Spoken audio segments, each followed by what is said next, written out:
And here is the woman herself to tell us more about her new series that shines a light on women in science. It's writer and broadcaster Dee Gilhooly. Just to clarify, by the way, some viewers may mistakenly think that your second name is Hooley and your first name is Deagle. In actual fact, your second name is Gilhooly, your first name is Dee. That's a full name, not an initial. Yeah. Welcome. Wicked to be here. Cool. So you're perhaps best known as one of the regulars on Radio 4's Woman's Hour. Which, by the way, guys, well worth a listen. Oh, I wouldn't have had you down as a fan, Alan. Well, it's a curious story. I was actually stuck in traffic and Classic FM were playing music from an advert which I dislike. So I found myself listening to Woman's Hour and I thought, this is actually good.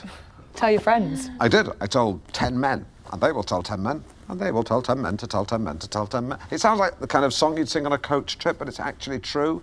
Now, your radio series focuses on trailblazers and groundbreakers in the field of science. Bang on, yeah. It's a chance for some brilliant, lesser-known women to have their stories told, you know what I mean? So, with all due respect to your Ada Lovelaces or Rosalind Franklins, we're going to be looking at women under the bonnet, as it were, the fuel in the turbocharger. Because there's some fascinating women here. We're talking Vera Rubin, Nettie Stevens, Cecilia Payne. I mean, brilliant women. Oh, kick-ass women. Yeah, Cecilia Payne's actually is an amazing story. A British astronomer, got her doctorate at 25, boom. And she wrote a paper on the composition of the stars, but was persuaded not to publish it by her colleague Henry Norris Russell. Years later, her findings were published and credited to, you've guessed it, Henry Norris Russell? Bingo. You still with us, Alan? Yeah. See, I'm sorry to... Actually, it makes me physically sick to say this, but I was miles away.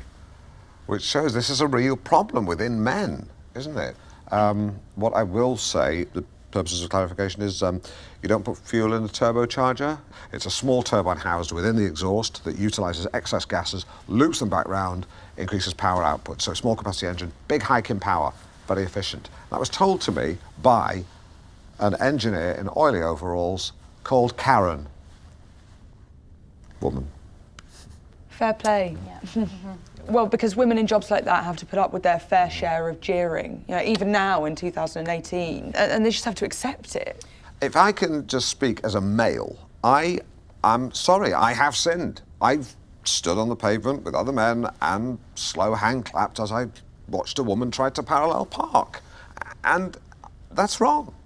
And I think if I saw the same thing happen today, I would just, shout out instructions. Or just leave her alone. Yeah, I'd shout out instructions or just leave her alone. I'd ask her which she prefers. Or just leave her alone. Or just leave her alone. Yeah. These issues need to be aired by women. We're still seeing powerful men harassing women when all they want to do is do their jobs and be left alone. Amen. Hey, women. I mean, I feel you. I feel you. I feel you. I wouldn't do that unless I was your doctor or your boyfriend. But I totally identify with what you're saying. Well, I think the Me Too's a woman thing, Yeah, really, exactly. isn't it? I mean, I'm not sure it's that helpful for a man to presume to know what that's like, to be honest, but anyway.